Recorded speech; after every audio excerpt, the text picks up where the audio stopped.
everyone, and welcome to tonight's author chat with Isabella Muir.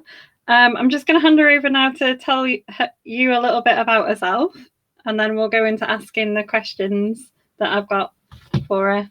Isabella? Thanks, Caroline, and hi, everyone. Thanks so much. Thanks for the opportunity for this chat. It's brilliant. It's always lovely to connect with readers, as it's not something our authors get the chance to do very often. So, really value that. So for those of you who don't know me, I'm Isabella Muir, and I'm the author of the Sussex crime mysteries. The first series, which came out sort of 2017 onwards, started off with The Tapestry Bag, followed by Lost Property, and the third in that trilogy is The Invisible Case. And this series of Sussex crime mysteries feature a young librarian called Janey Duke. They're set in the 60s in Sussex, and she becomes a bit of an amateur sleuth. She has a complete passion for Agatha Christie, particularly Hercule Poirot. And basically, she obviously has been an avid reader through her life and has learned all kinds of tips and tricks from Poirot. And she uses these to investigate, become an amateur sleuth and investigate some crimes and mysteries that go on around her hometown. So the Janey Duke series is based in a fictional seaside town of Tamarisk Bay. Now, I was born in St Leonards in East Sussex, and Tamarisk Bay is modelled on my hometown. So it was quite fun. What I did at the beginning, as I was developing the series, I worked with an artist, and we got a map drawn of Tamarisk Bay so that we could give readers a kind of a feel for it. But we used the real life setting of St Leonards-on-Sea, Hastings and Bexhill, and kind of the environment around that area to create the map of Tamarisk Bay. So that was fun. And then in more recent times, and one of the reasons I'm here to talk to you today is I've now developed a brand new character, and at the beginning of July, 1st of July, launched the first in a new series of Sussex crime, featuring retired Italian detective Giuseppe Bianchi. And what I've chosen to do with the new series is set it in the real life town of Bexhill, Eastbourne, Hastings. So I'm actually using the proper names of the towns. It's quite interesting, and it's something I'd really like to know really from readers. Do they like the idea of being able to read about a place that they know and think, oh yeah, I can or even if they haven't been there, to kind of identify with a real place as opposed to an imaginary place. But anyway, I've chosen the real life place for Giuseppe, and I've really taken a real liking to him already, and I'm hoping he's going to take me off on all kinds of adventures, and we're going to have a few more books to follow. The first one is called Crossing the Line, and I can't show it to you because I haven't even got a paperback myself yet. I've ordered them and they haven't come. So it's hot off the press, as they say. So one of the questions we had before you came live today was that you're part Italian. You've got some Italian heritage. Yes, I'm half Italian. My mum was Italian, my dad was English. They met during the Second World War in Italy, and real love story. And you'll find all kinds of bits and pieces of my heritage coming out in my books. And I suppose it's the same as all authors. They say write what you know, and so some of the anecdotes that mum and dad told me I've kind of absorbed, and they come out in my writing. So mum and dad met and got married in Italy. Then they, after at the end of the war, came back to England, and all of us, my brothers and sisters, we were all born over here in England. So we were brought up, sadly, it wasn't. We weren't brought up bilingual because we moved in with my English grandmother, who wasn't too keen on the idea of mum speaking Italian because she didn't know what she was saying. So we were brought up to speak English, but I always had an absolute passion for Italy and the language. So I learnt it really at an early age. So I do speak Italian. Reasonably fluently, probably not enough to hold a political discussion in it, but fairly fluently. And so it's been lovely to be able to introduce a real Italian character. The other really funny thing is that I still have family in Rome. That's where my family are from, Rome. And I have 3 cousins, and one of my cousins was an Italian policeman. He's since retired.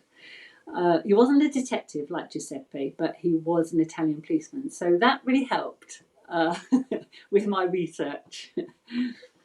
Oh, yeah, I was going to ask you about how you do your research, because they're all based in the 60s. That must pose some challenges for research for you. It's been interesting. There is a kind of my 2 passions, Italy and the 60s. I love that era, and I've read as much as I can get my hands on about it.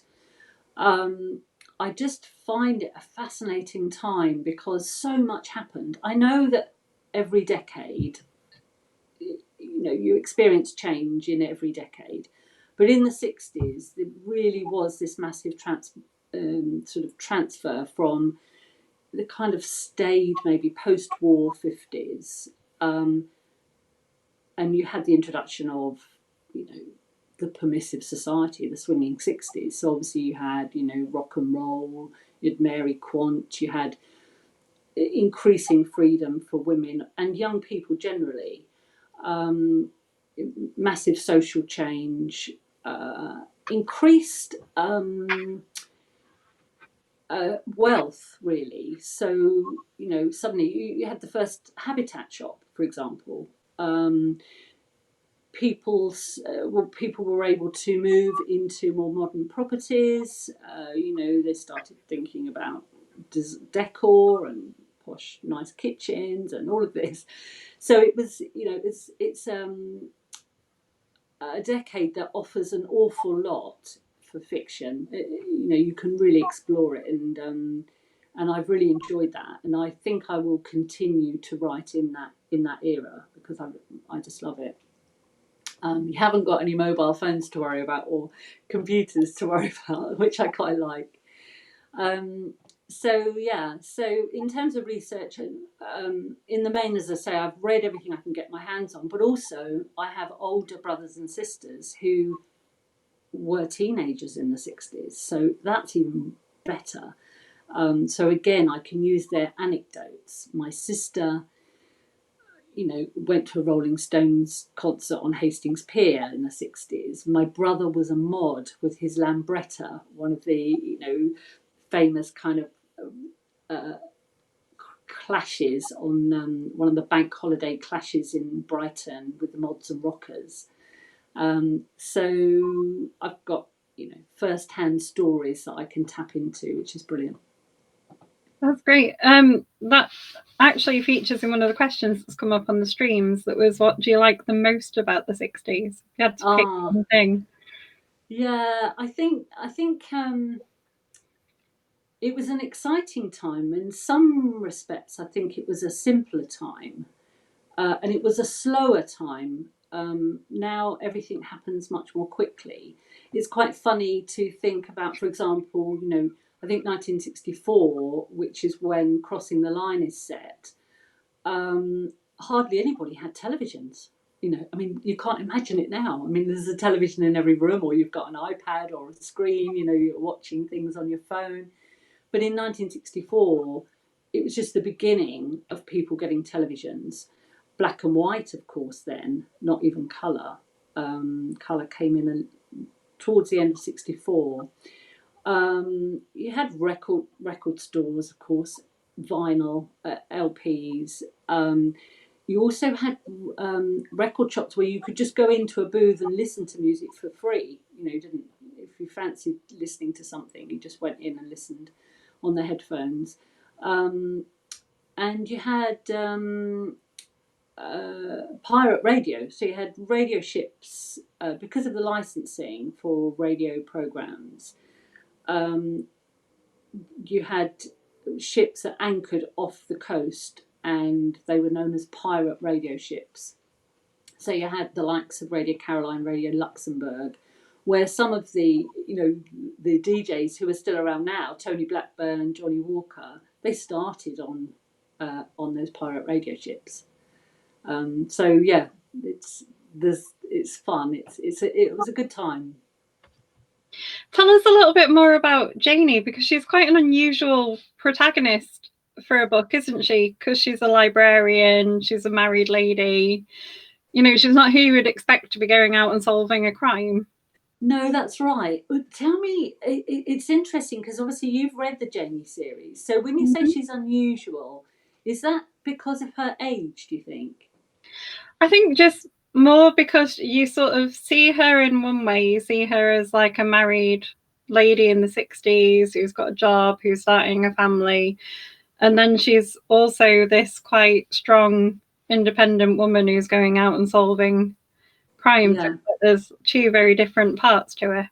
Yeah, that's true. And I think that what I was trying to do with Janey is show that that was very much, it was a time when there were those increasing kind of conflicts for women, particularly, where they suddenly realised, you know, they had a role, and you know, feminism, I suppose you can call it, and probably that started earlier, but she realised that she wanted to be an equal. She realises she wants to be an equal with her husband, and her husband's actually struggling to get his head around that quite a bit.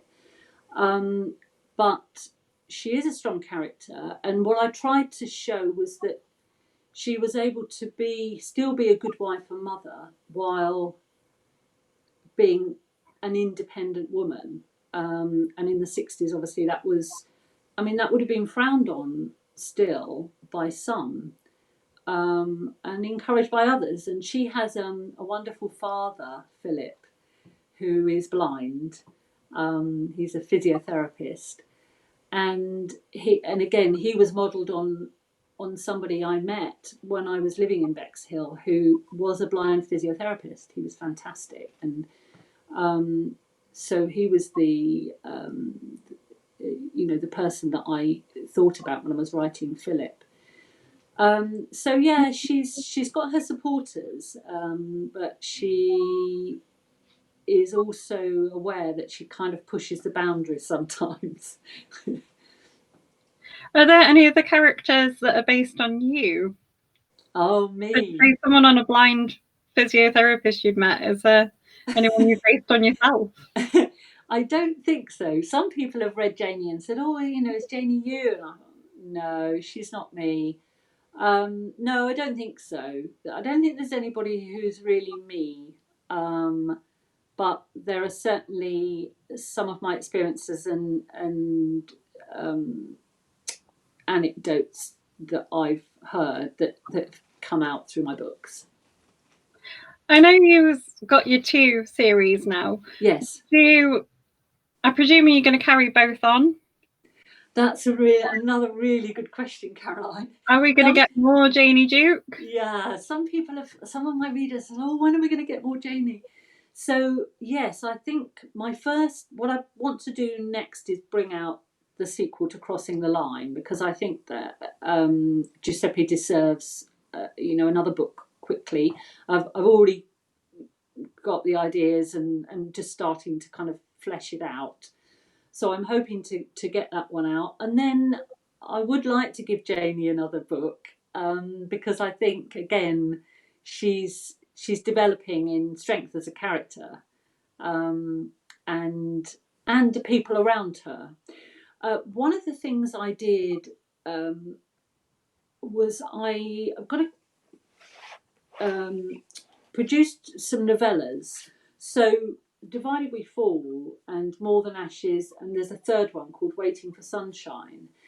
And what I did was I wanted to explore some of the characters in the Janey series, but I wanted to think about their past and what had kind of brought them to where they are today, or to where they were in the 60s. So I've taken them back to the Second World War. So these three little novellas are set in the Second World War, and the first one features Philip, for example, Janey's father, and the second one features other characters from the Janey series, and the third one is very much about Libby, who is a journalist and a great friend of Janey.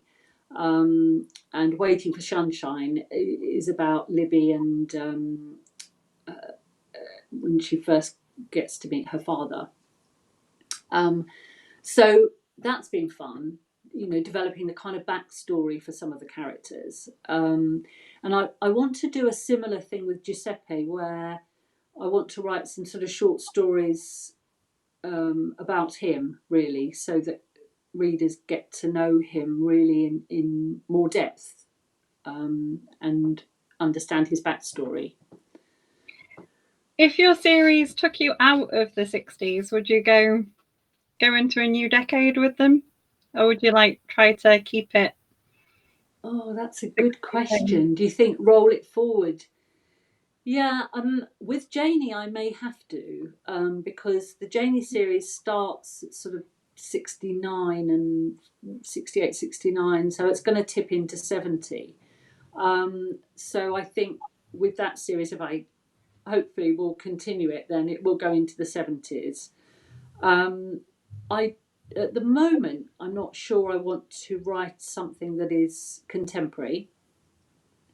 I have written another novel, which is not crime mystery, but it's The Forgotten Children, and that's set mainly in the 80s. It sort of does flashbacks to the 60s, but it's mainly set in the 80s.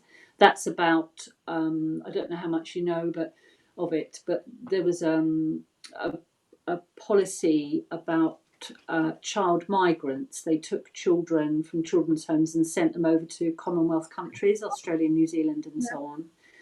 So that's what that's about. But that was set in the 80s. So that's as far forward as I've come so far. My last question about Janey before we move on and focus on Giuseppe is my favourite character, or one of my favourite characters, because I have quite a few, is the Italian landlady. Oh, Rosetta Summer. Yeah. Would you think about doing a novella about her? That's a really good idea. I should, because she's a real character, isn't she? Yeah. Oh, you really like her. Yeah, I really like her. She's great. Yeah. It's been quite fun because the tapestry bag I've got as an audiobook. I've just finished approving Lost Property audiobooks. I'm just waiting for that to come out. And we've got a little bit of Rosetta Summer in Lost Property, but of course the third book in the trilogy, The Invisible Case, is very much about Rosetta. And so as an audiobook, to try and get somebody who really has a good Italian accent, that's going to be quite a challenge as well. Do you get to choose who reads the audiobooks? Yes, you do. Yeah. One of our admins, Alex, loves audiobooks, so he'll be really happy to hear that there's some more to explore. Yeah. I'm going to ask you another question that came in on the stream. It says, do you write your book titles yourself? Do you choose your own book titles? I do, yes. Yeah, very much so. And I have the book title in my head very early on, almost before I've kind of thought through the whole plot. For example, I've already got the title for the sequel to Crossing the Line. It's going to be called After the Storm. So I get the titles very early. It's quite funny. People will probably have heard of the terms for the different types of writer. So you have planners, and you have what they call pantsers, writers who write by the seat of their pants. But I've also heard them being described as discovery writers, which I think is quite like a posh way of saying it, discovery writers. So I'm kind of in the middle, I think. I do plan. I tend to plan the first half of my book, and I always know the ending, but I'm not great about planning the middle. And I'm trying, with every book, I'm trying to get better at planning. So yeah, it's something I'm working on.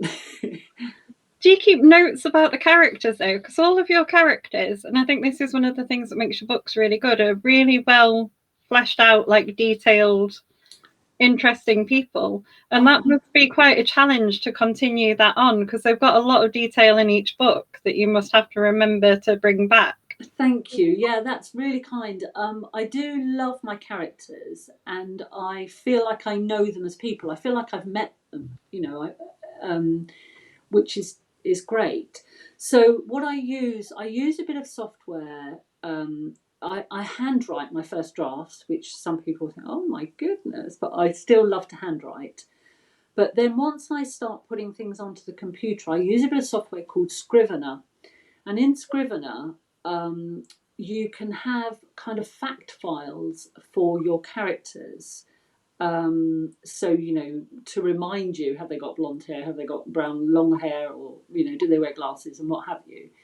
But I also tend very early on, when I have the character in mind, I just do a random search through images on the internet, and I try and find an image of my character, a photograph of my character, and I just put that into the fact file, not for anyone else to see, but just for me to remind myself how I want that person to be. So I do that. The other thing with, of course, with a series, that's even more important because you have so many things that you have to continue.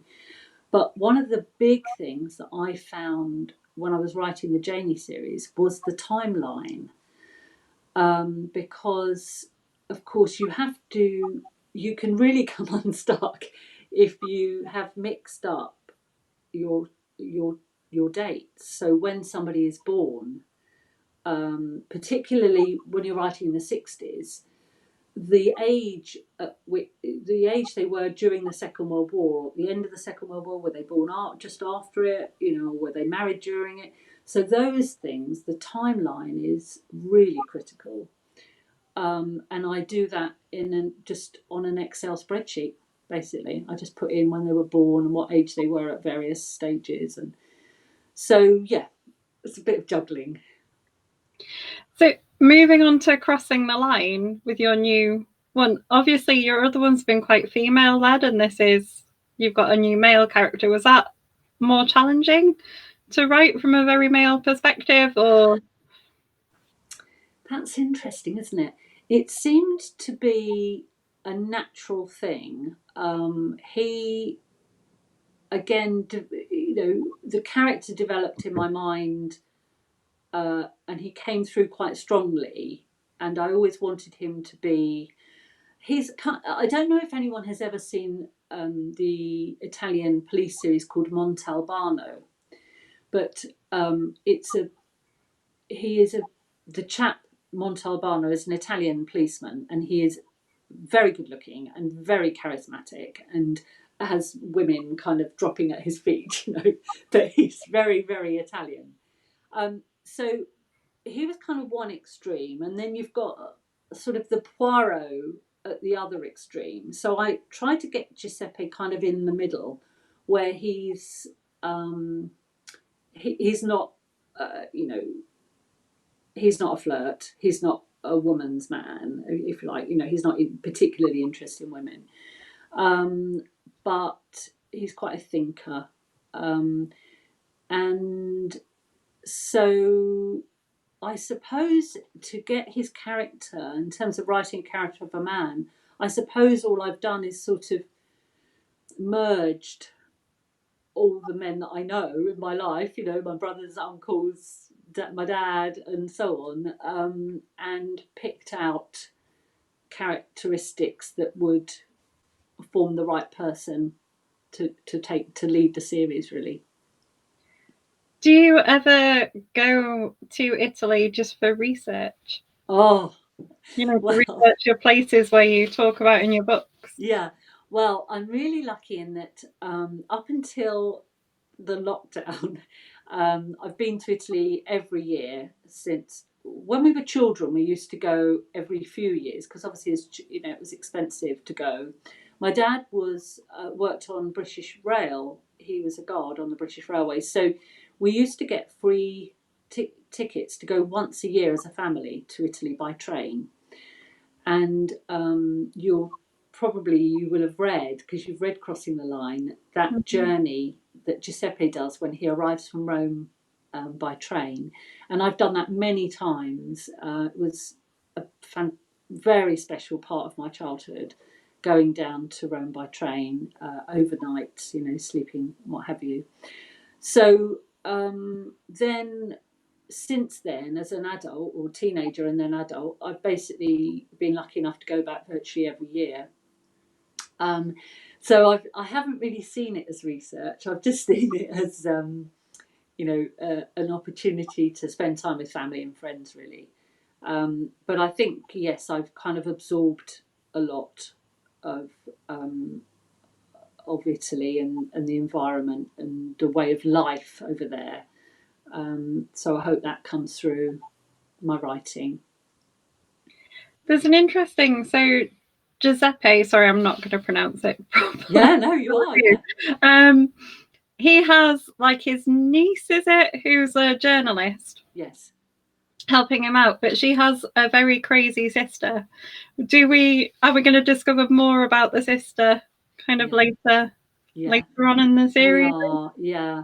Christina is the journalist, and she's kind of been landed with this, with her young 6-year-old nephew called Stevie, because her sister had Stevie as a result of a one-night stand. We don't know who the father is.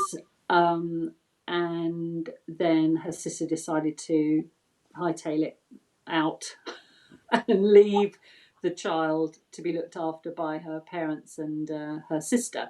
So Christina has kind of taken on that responsibility, and it weighs quite heavy on her. And certainly we will see more of her sister in the sequel. Yes. The sort of really free-spirited relative is a sort of another theme as well, isn't it? So we've got the sister in this one who's quite wild and offhand, and then Janey's sort of mum, in a way, because she doesn't have a mum, is also quite free-spirited and a bit of a traveller. And yes, that's right. Yeah.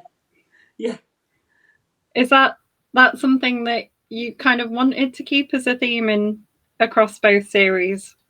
Yeah, it's interesting. It's kind of happened by chance. I don't think I'd really planned it, but I quite like the idea of having characters who are outside the main thrust of the story, who you just get to know a little bit about, but they're kind of there on the periphery. And then it gives you the opportunity to bring them in a later book, which I did. I think you're thinking of Janey's aunt Jessica, who's been travelling, hasn't she, for years, and then she comes back in book 3. So it's quite fun to be able to do that. So you have these sort of characters, as I say, who would appear to be quite minor characters at the beginning, and then there's an opportunity to kind of flesh them out and bring them in later on. Yeah. I thought in the third book, I'm trying not to give a spoiler, that there was a slight hint maybe at some mafia kind of style activity. Yes, exactly. Yeah, I had to be a bit careful there because as you were saying earlier about research, obviously I don't write police procedural, and the reason I don't is because in order to do that, you've got to be very, very obviously, your group is a UK crime book club, so that police procedural has to be weighted down with fact, and I don't have enough of that to be able to use that in my book. So I tend to be cautious about what I use and only use what I can base in fact. But the mafia, of course, is very much there and has always been there in Italian society at different points. There are all kinds of accepted things in Italian culture that aren't necessarily mafia, but we would find quite difficult to deal with over here. So we would call it nepotism. Over there, if you know somebody, then that's enough. If you know someone who works in a bank and you want to get a job in a bank, you will get a job in a bank. If you know someone who's a policeman, etc. So nepotism is just an accepted part of life. It's not frowned upon, and I suppose that's kind of got a little bit of an association with mafia at that low level. We've got some questions coming in on the stream that someone has asked what authors have been an influence on your writing career. Oh gosh, well, my favourite authors are people like Helen Dunmore. Of course, in terms of crime, it would have to be Agatha Christie. But I read her books when I was like 13, So, and I did read some of them again when I was writing the Janey series, because of course it very much taps into Poirot.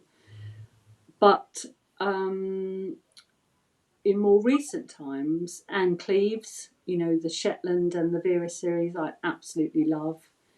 I think I read widely. At the moment, my favourite author is Anne Patchett. I don't know if anybody's ever read her, but I absolutely adore her books. And I think what I tend to find is I tend to read now almost as research, not so much the content, but just the way an author puts a book together, just the language. And I hope I sort of can absorb some of it. So, it's like the Holy Grail, if I could write like Helen Dunmore, that would be it, yeah, so I suppose subtle influences. I've always written. My working life was as an editor, but as an editor of technical medical training materials.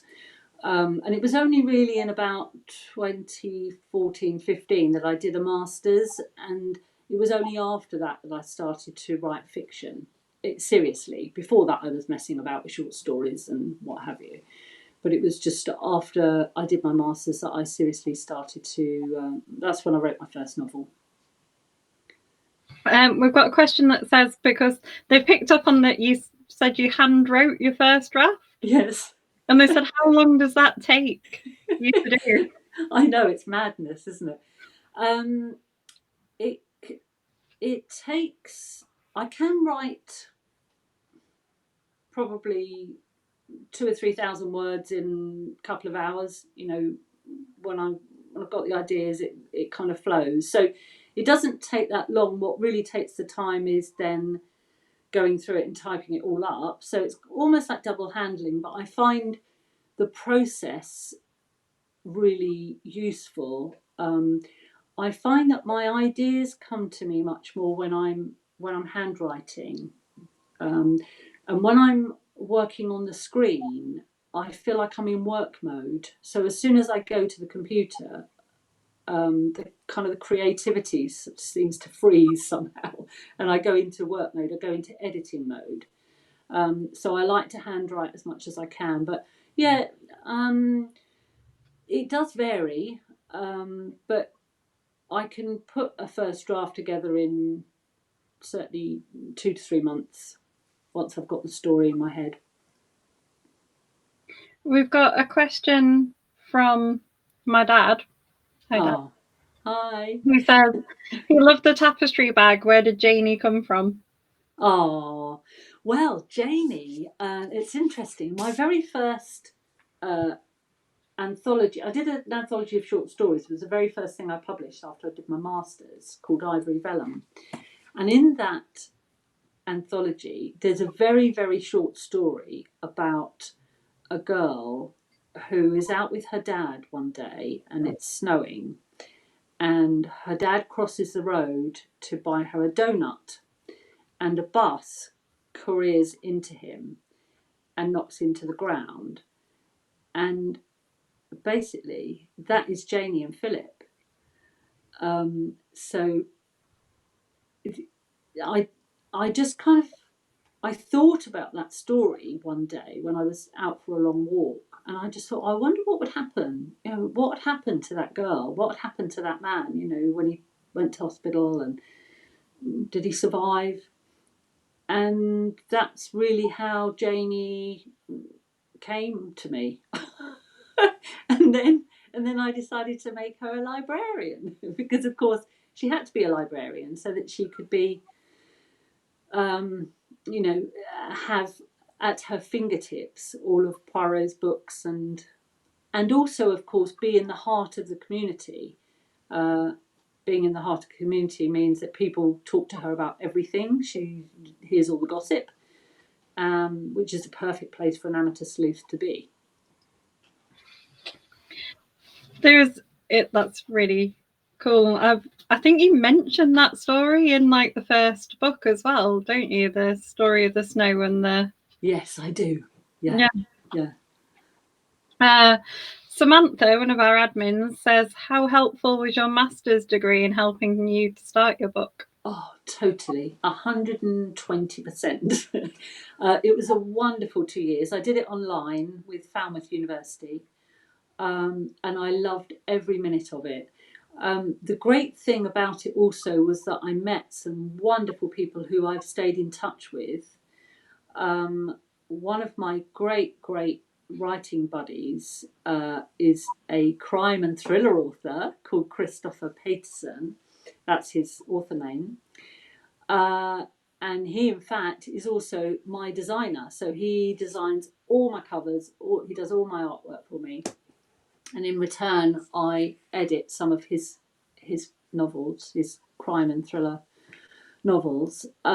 So we have stayed in touch since those days. And I've stayed in touch with other people I met on the masters, but it was a great course, and sadly they don't run it anymore. They don't run it as an online course. You have to attend the university. But it was lovely because there were different modules, so you could do fiction, non-fiction, business, script writing, and they really just taught you all of the basics. You know, not only how to put together a book, but also just in things like author branding, putting your website together, elements of marketing. So yeah, it was great. And it gave me that. It sort of gave me confirmation that what I wanted to do was just write, and I have been writing ever since. And yeah, so just set me on the right road, I think.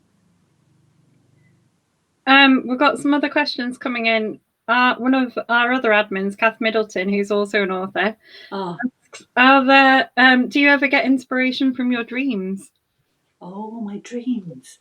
Well, in terms of dreams, what happens, and I'm sure Kath will know the same if she's an author, that when I'm working on a book, in the middle of the night, kind of semi-awake and semi-asleep, I will think of the most perfect phrase or sentence that I think, oh, that's going to be great, chapter opening or something. And I'm convinced that I'll remember it when I wake up in the morning. Of course, I never do. So that's really frustrating. People say, well, you should write it down. But I'm sure that by the time I wake up and write it down, it will have gone. But I quite often find that dreams or thoughts during the night, let's say, help me resolve some issues. I know some authors say that their characters kind of speak to them, their characters help them through some tricky parts of a plot when they get stuck. And I know what they mean, but I think that certainly nighttime can be really useful for unraveling something that you just think, oh, I don't know, how am I going to deal with that? And then you wake up in the morning and think, I know what I'm going to do. And that's quite handy because, of course, I don't know what Kath writes, but with crime mysteries, the important thing about a crime mystery is that you have lots of tangles. You need lots of tangles. You need them to be able to unravel in the end so that you don't get yourself in a muddle. But you do need to have lots of threads. She also asked, have you ever had writer's block and how did you overcome it? Oh, gosh. I don't know about writer's block. I do have periods when I have a confidence struggle. I think, I don't know if I can do this. I don't know, what am I doing? Why am I writing? It's not good enough. So I do have that. The critical voice sometimes in me. And I think also, having been an editor, it's quite tricky because I'm kind of, that's why I handwrite, to stop that critical voice trying to undo everything as I write it, write one sentence and then have to undo it immediately. So I think probably more that than writer's block. Jason Kelly says, how long does it take you to choose your character names? Oh, my How do you choose your character names? Yeah, no, that's a good one, isn't it? Yeah. Well, character names, and that's another good one for what you were saying about keeping a list of characters, because I have found that I can get favourite names, and I think, hang on a minute, I've used that name, So you have to be really careful not to reuse them. So how do I get the names? I try to make them appropriate for the era. So obviously looking at popular names in the 60s, not in the 60s, but when they would have been born, wherever, 30s, 40s, 50s, depending on their age, so that they sound appropriate. So I just do a bit of a search, really. And then I do have favourite names, and I also have names of people who I've known, and it's quite fun to use those. Not complete name, but maybe their Christian name, occasionally. How do you manage to research that with the Italian names? Do you try and get those to be era? Yeah, you can. It's surprising. The internet is such a wonderful thing, isn't it? So you can literally put in, popular Italian boys' names in 1940 kind of thing, the 1940s, and it will give you, a good spread to choose from. I'm going to ask you one of Samantha's most favourite questions that she asks in all of the author chats. Yes. What's your most memorable moment as an author, or some of your most memorable moments? Oh my goodness. Well, going to the graduation ceremony for my masters in Falmouth, that was memorable and very special because the chancellor at the time was Dawn French. And so I've got a photo behind me of me receiving my certificate from Dawn French. That was brilliant, and she gave the most wonderful speech. She was, as you can imagine, just really funny and inspirational. it was great. So that, and then probably the next most momentous thing was when the Tapestry Bag was published. I thought, oh, I've written a novel. I've published a novel. So that was really exciting. Yeah, because I think I don't know about authors generally, but there is a thought that as much as you want to write, the idea of being able to complete a whole novel seems quite daunting until you've done one. Then once you've done one, you think, oh yeah, this is okay actually. But initially, it seems almost unattainable. There is a saying, isn't there, that everyone has one book in them. And I suppose that was something I used to think about before I did my masters. I said, "Oh yeah, I'll never be able to write a book." So the idea that I've written 5 novels now is quite a nice feeling.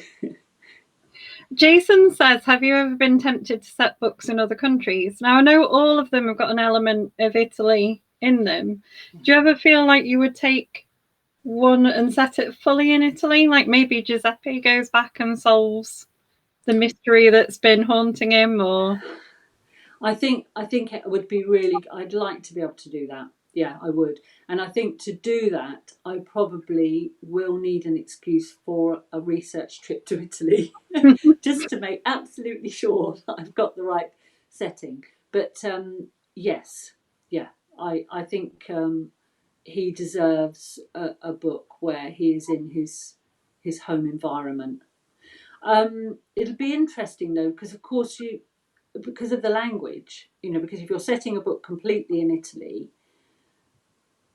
then I'm going to have English characters there with him, because otherwise it wouldn't really make sense for him to be speaking English. So I think that's something to consider.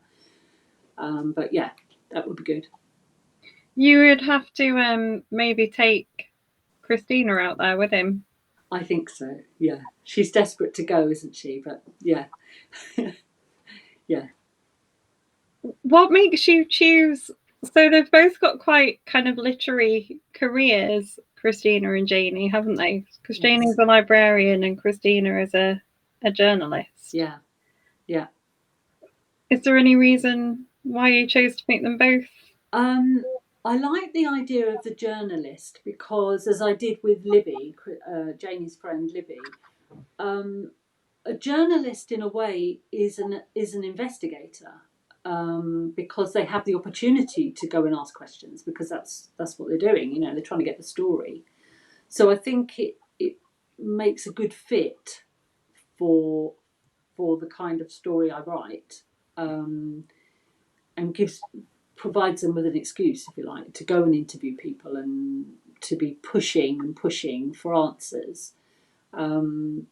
Yeah, I think journalism is a good occupation. Charlotte McFall, one of our members, asks, do you have an outline before you write, or do you just go with an idea? Okay, well, I think, yeah, as I was saying earlier, that I think I have the idea, the overall plot quite firmly in my head. I always know how I want it to start, and I always know how I want it to end. And then I try to develop at least half of the more detailed outline from there. But I'm trying to be better at really laying out the whole book before I start writing the next one. I'm trying to make myself do that. Whether I'll succeed, I don't know. I'm just so desperate to get started on chapter 1. I don't know whether I'll be able to make myself wait. Do any of the characters ever take you anywhere surprising while you're doing that? Yeah, they do. And I think in some ways that's what's stopping me from doing a detailed plan, because the characters do take me somewhere surprising, and they also kind of let me know where they don't want to go. So if I'm trying to shoehorn a character into a particular setting or event, and it just won't work, I have to just kind of leave that, and maybe, what we were saying earlier about dreams or nighttime thoughts, that's something that maybe by the next morning I'm thinking, oh, right, okay.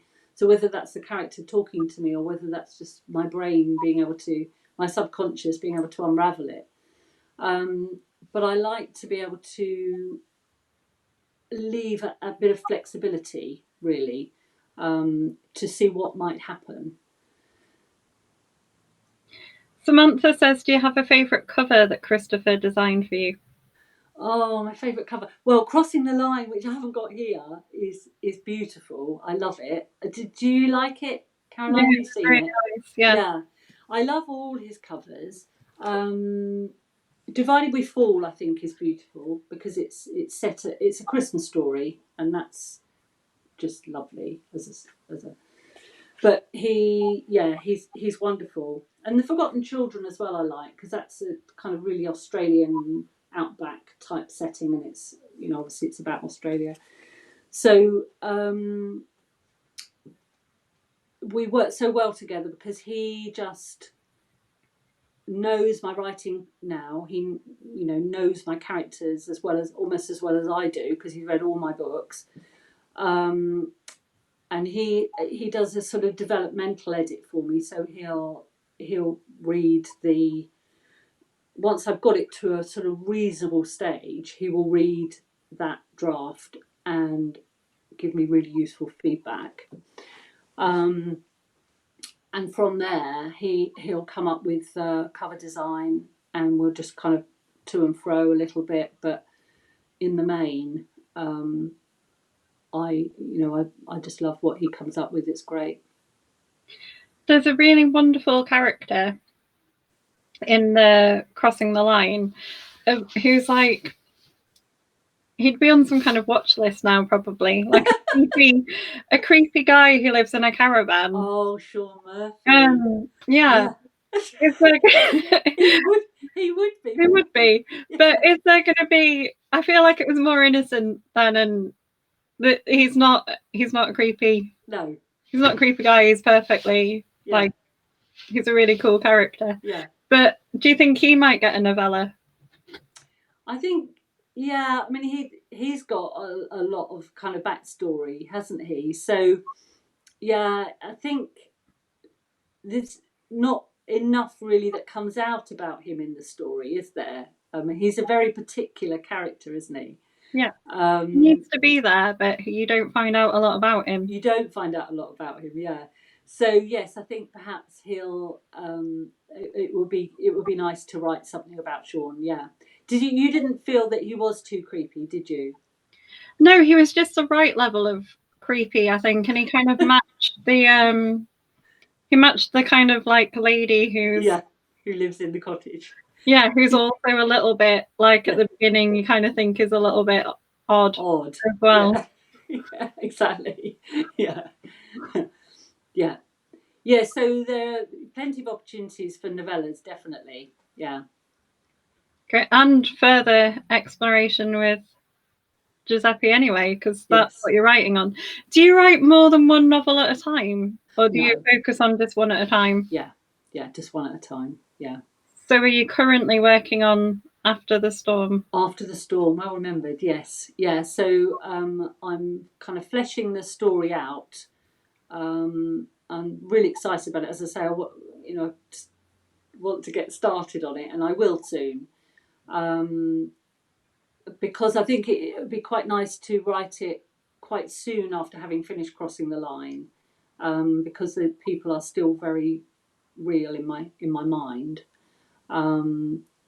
So no, I'll do that one next. I may do the odd kind of short story in between, but one of the things I've done, I've got for anybody who's interested, if they visit my website, you have an opportunity to sign up to my monthly newsletter. When you sign up, you get a free copy of this, Divided We Fall novella, but also each month I provide links or a link to a short story.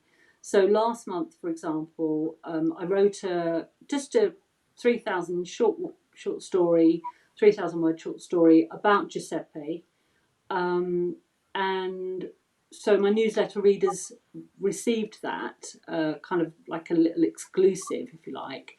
And I'm hoping to do again the same thing again for the August edition. So if anybody is interested to find out a bit more about the man himself, then that's an opportunity. And I'll keep doing the odd very short story so that we can flesh his character out a bit more. We're nearly at the end of our time. Oh, that's gone quickly. I know, we've got about 4 minutes left. Oh. We're actually collecting an anthology together for the UK CBC of short stories. So we might come and ask you to Lovely. Yes, certainly. Yeah, I'd love to. Thank you. It's going to be for a special school called Red Kite Academy. Oh, lovely. Yeah. No, I'd love to do that. Great. I'll put you in contact with Will, who's organising it. Thank you. Would you like to just give us a reminder of all of your books? And I know you said that we could go to your website and find extra content and things, but just give us a reminder of which ones to start with. So Crossing the Line to start a new one. Certainly. So Crossing the Line is the brand new one, Giuseppe Bianchi mystery, and that's available in obviously as ebook, Kindle, and as a paperback. And then the Tapestry Bag is the first in the Janey Duke mystery series, of which there are 3 so far in that series. And they're also Tapestry Bag's available as audio as well, but as ebook and paperback. And then you've got The Forgotten Children. And The Forgotten Children, which is, it's a real, if you like a weepy, it's a bit of a weepy, but it is lovely. It's a lovely story. I love it. And this is also in audio. I had a great narrator for this one, actually. Lovely, lovely voice.